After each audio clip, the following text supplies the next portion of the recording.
अस्सलाम वालेकुम dear viewers, कैसे हैं आप सब। उम्मीद करती हूँ कि आप सब ठीक होंगे और अल्हम्दुलिल्लाह मैं भी बिल्कुल ठीक हूँ। आज की रेसिपी जो मैं आपके साथ मिसेस नमाज कुकिंग चैनल में शेयर करने जा रही हूँ, यह है राजमा चावल की रेसिपी। राजमा जो हर पंजाबी का, पाकिस्तानी का पसंदीदा डिश है और ये इंडिया में भी बहुत पसंद किया जाता है। इसको लोग मुख्तलिफ तरीक़ों से बनाते हैं। तो मैंने लिया है यहाँ पे 3 पाव राजमा। इसको मैंने बॉईल करके रख लिया हुआ है और इसके साथ मैंने लिए हैं 3 से 4 अदद टमाटर।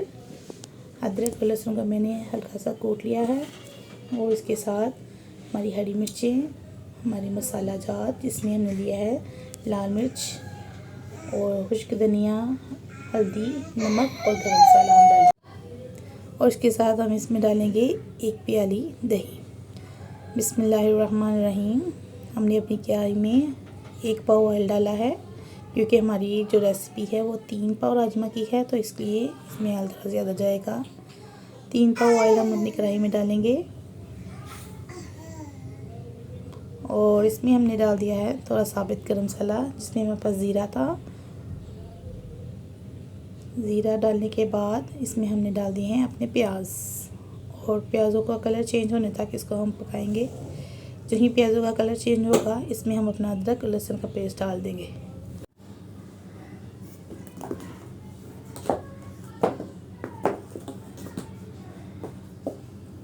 प्याज़ों को अच्छे से हम सौटे कर लेंगे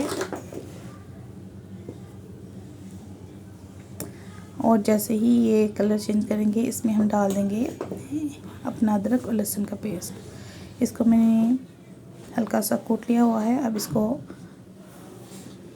पेस्ट भी बना सकते हैं और उम्मीद करती हूँ आपकी मेरी ये रेसिपी अच्छी लगेगी। अगर आपको हमारी ये रेसिपी अच्छी लगे तो इसे लाइक कीजिएगा और मेरे चैनल को सब्सक्राइब कीजिएगा।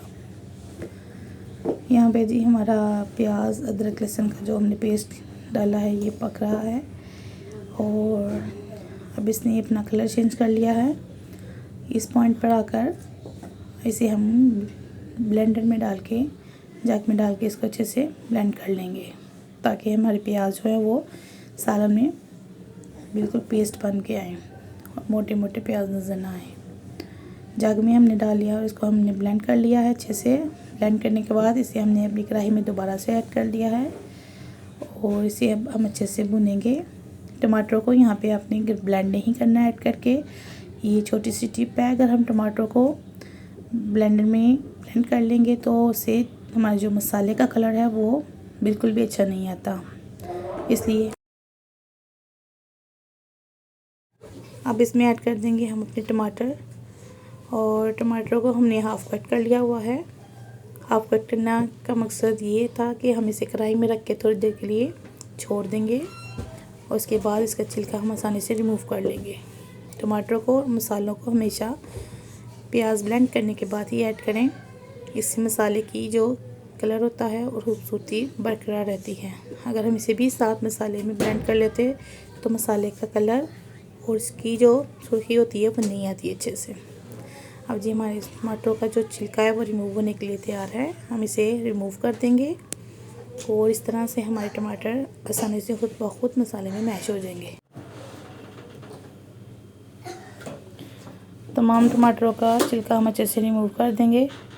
उसमें बाद हम इसमें ऐड कर देंगे अपने मसाले जिसमें हमने लिया है 3 टेबल स्पून लाल मिर्च, हाफ़ टेबल स्पून हल्दी, 1 टेबल स्पून हमने लिया है इसमें खुश्क धनिया और हमने 1 टेबल स्पून लिया है अपना नमक।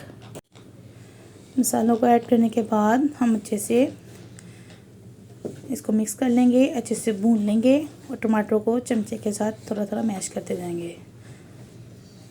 मसाले को जितना अच्छा भुनेंगे उतना ही हमारे सालन का टेस्ट ज़्यादा होगा, अच्छा होगा। वैसे तो इसे मसालेदार बना के भी खाया जाता है, लेकिन पाकिस्तान में हम पंजाबी लोग जो हैं वो इसे चावल के साथ खाना पसंद करते हैं, इसलिए हम इसे थोड़ी ग्रेवी देते हैं। तो ये आपकी मर्ज़ी है, आप इसे जितना चाहें मसालेदार बना लें या फिर इसमें पानी डालकर इसको ग्रेवी बना लें इसकी। अब ये मसाले को हम अच्छे से भून रहे हैं ताकि इसमें लहसुन अदरक की जो स्मेल है वो ख़त्म हो जाए।